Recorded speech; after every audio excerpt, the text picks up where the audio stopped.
진관사 입구에서 시작하는 스토리가 있는 썰산 트레킹 이제 시작합니다.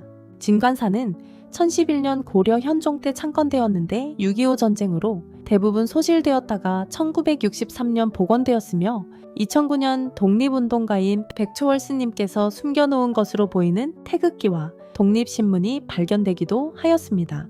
향로봉 방향으로 올라가기 시작하면 연인나무라고 불리는 나무 두 그루가 길목 한가운데 버티고 서 있는데 연인들이 손잡고 그 사이로 지나가면 결혼한다는 이야기가 있습니다. 이것은 가끔씩 산에서 볼 수 있는 사랑나무인데 근본이 완전히 다른 두 종류의 나무가 같은 곳에서 자라기 시작해 항상 붙어있는 모습이 보기 좋습니다. 우측을 보면 화가 난 모습의 할아버지 바위가 무슨 말이라도 할 듯이 튀어나와 있습니다. 이곳은 유난히 이끼가 많은 것을 볼 수 있는데 이끼는 습기가 많은 곳에서 공기 중의 수분과 영양분을 흡수하며 자라고 화강암에 풍화되고 거칠어진 표면의 균열 사이에 자리 잡기 쉬워지기 때문입니다. 저 바위는 인생사 바위인데 가운데 바위가 위에서 누르며 밑에 바위가 계속 깨져나가고 있습니다. 인생의 어려움 속에서도 꿋꿋하게 살아가는 우리의 인생사 같은 모습입니다. 그리고 바로 좌측의 바위를 보면 불독바위를 만날 수 있는데 편안하게 웃고 있는 모습입니다. 위로 올라가다가 우측으로 빠져서 보면 큰 거북바위가 나타나는데 누군지는 모르지만 저 위에 올라가서 여러 돌들로 이쁜 족두리를 만들어 놓았습니다.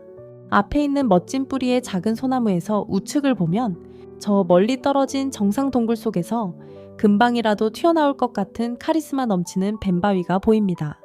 중간 정도 올라가다 보면 맛있는 먹이를 먹다가 세상 모르고 편안하게 자고 있는 리트리버 바위가 있으며 거기서 조금만 더 올라가면 덩치는 크지만 귀여운 치와와 바위도 있습니다. 바로 밑에는 큰 바위 위로 불쑥 튀어나와 있는 신기한 돌기 바위가 있습니다.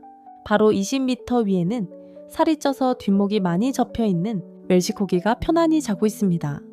저 멀리 움켜쥐고 나누기를 싫어하는 이기적인 모습의 욕심바위가 있는데 땅 밑으로 바위와 뿌리가 얼마나 뻗어 있을지 무척 궁금하기도 합니다. 능선에 도착하면 향로봉 방향으로 갈 수 있는 매우 가파른 바위 언덕이 시작됩니다. 우측에 소나무 3개의 큰 줄기가 항아리 모양으로 올라가 있는데 이 소나무가 어릴 때 어떤 사람이 항아리 같은 돌을 끼워 놓았었고 그 모양대로 자라다가 언제부터인가 돌은 사라지고 그 형태만 남게 되었습니다. 저 멀리 도토리나 풍뎅이 같은 모습을 하고 있는 족두리봉이 보입니다. 저기 여러 능선으로 보여지는 모습이 유명 영화에 나오는 로봇과 같다 하여 트랜스포머 능선이라 불리는데 오똑한 코와 이마, 눈이 선명하게 보입니다. 가는 길 중간중간에 신기하게도 작은 돌들이 넓은 바위에 라인 형식으로 박혀있는 모습을 볼 수 있는데 이를 안맥이라 하며 오래전 뜨거운 마그마가 바위 사이에 갈라진 틈으로 스며들어 굳어진 화성암입니다.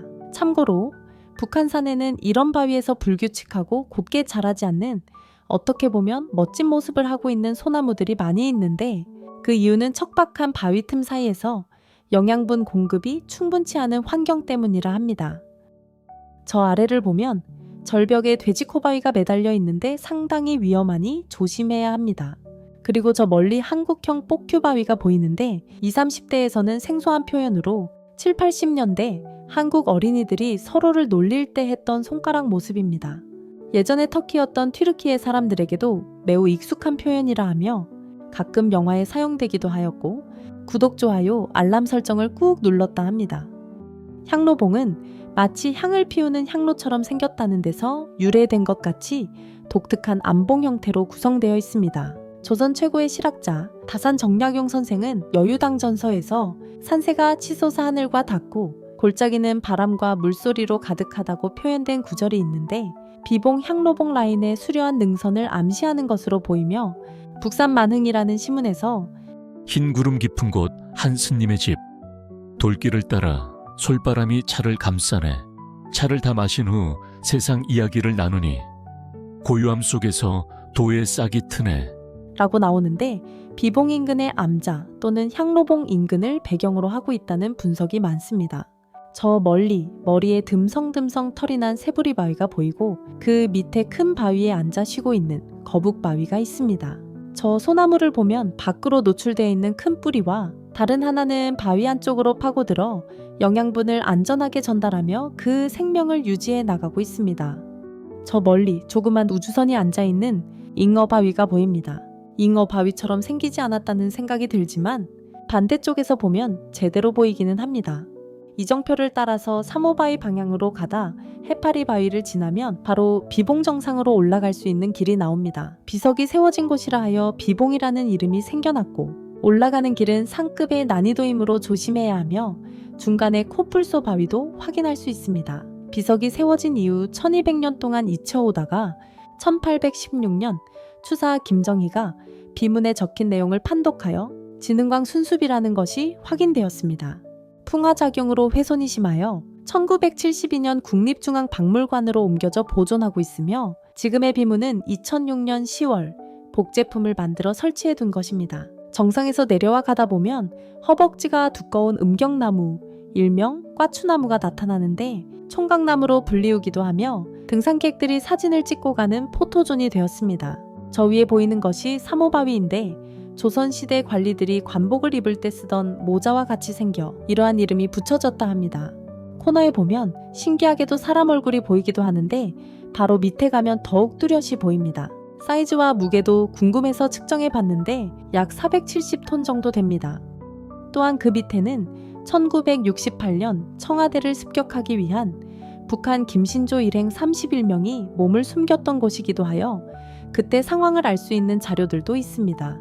무장공비 31명 중 29명 사살, 1명 투항, 1명 월북하였고, 이 사건으로 주민등록번호, 육군 3사관 학교, 예비군, 군복무기간 연장 등이 새로 탄생하게 되었으며, 김신조 목사님은 귀순 뒤 목회 생활을 하다가 2025년 4월 9일 83세로 별세하였습니다. 3호 바위를 지나 삼천사 방향으로 내려가다 보면 신기하게도 가운데 부분이 비어있는 바위가 있습니다. 자세히 보면 앞쪽에 비어있는 곳에서 떨어져 나온 것 같은 큰 바위가 있어 사이즈를 측정하니 역시나 딱 맞아 떨어졌고, 무게는 얼마나 될까 계산해 보니 약 15톤 정도가 나왔습니다. 밑으로 좀 더 내려가다 보면 바위가 또 다른 큰 바위에 올라가 있는 탑돌 바위가 있는데 어떻게 올라갔는지 궁금하기도 하고, 사람이 옮길 수 있는 무게인가 확인차 측정해 보니 6톤 정도 나왔습니다. 이 나무는 너무 많은 것을 가지려고 한다는 욕심나무인데 수십 년간 땅속에 있다가 흙이 쓸려 나가면서 노출된 것으로 보입니다. 저쪽에 넓고 평평한 바위가 있는데 예로부터 놀기 좋아하는 선남 선녀들이 올라와서 술과 가물을 즐기던 자리라 합니다.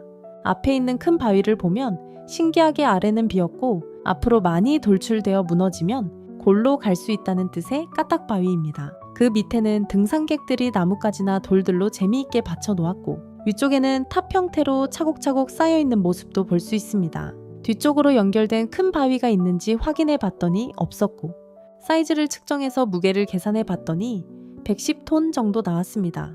옆에 보니 지난번 습설이 많이 내렸을 때 쓰러진 나무를 잘라서 정리해 놓은 것 같은데, 나이가 궁금해서 나이테를 세어보니 약 60년 된 소나무였습니다.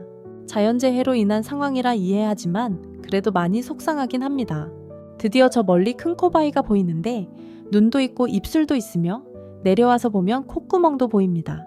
이 지역이 북한산에서 음기가 가장 센 곳이라 하며 좁은 바위길 사이로 들어가면 아래쪽에 넓은 공간이 보이는데 예로부터 많은 선남 선녀들이 들러서 재미있게 놀다 갔다는 사랑터입니다.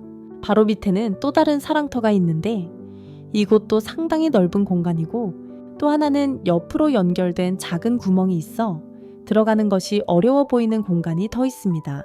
하지만 옆으로 돌아가면 또 다른 출입구가 나오고 그 안에 넓은 사랑터를 확인할 수 있습니다. 오른편 위쪽을 보면 겨울이 아니면 수많은 나무로 가려져 찾을 수 없는 또 다른 사랑터가 보입니다. 이곳에 있는 큰 바위는 여성의 어깨가 형상화된 쇄골바위라 불리는데, 위에 쌓여있는 작은 돌들은 사랑터에 머물렀던 커플들이 추억을 기념하기 위해 하나씩 올려놓은 것들이라 합니다. 이 큰 바위를 보면 신기하게도 움푹 들어간 곳이 있는데 마치 거인이 손으로 강하게 잡은 듯한 모습이어서 거인바위라 불려집니다. 역시나 무게가 얼마나 될까 궁금해 측정해보니 68톤 정도 예상됩니다. 그 밑에는 산에서 서서히 내려가는 듯한 모습의 구렁이 바위가 있는데 머리 부분 앞에 널찍한 공간이 있어 예로부터 흉년이 들었을 때 마을 사람들이 제사를 지내던 곳이라 합니다. 또한 이곳은 다른 곳의 계곡들에 비해 유난히 거대한 바위들이 많이 모여 있는데 양쪽 산 위에서 떨어져 나온 것들이겠지만 왜 이곳만 이런 현상이 있는지는 명확히 설명이 되지 않고 있습니다. 저 위에 올려져 있는 바위는 80년대 날마다 산에 올라와 차력을 수련하던 분이 위쪽에 있던 것을 저 끝에 올려놓았다 합니다. 이곳은 삼천사인데 661년 원효대사가 창건하였고 임진왜란 당시 승병의 집결지로 사용되었다고도 하며 약 600여 점의 문화재가 발굴되었습니다. 경내 병풍바위에 있는 보물 제657호인 삼천사지 마해열의 입상은 통일신라 말에서 고려 초기에 조성된 불상으로 어깨 부분의 구멍은 어떤 형태의 목조 가구가 있었던 것으로 보입니다. 삼천사를 지나 내려가다 보면 좋기 200년은 넘어 보이는 참나무가 있는데 그동안 어렵고 힘들었던 세월을 굳건히 견뎌낸 모습에 나 자신이 겸손해짐을 느낄 수 있습니다. 삼천 탐방지원센터를 지나며 오늘의 산행을 마무리합니다.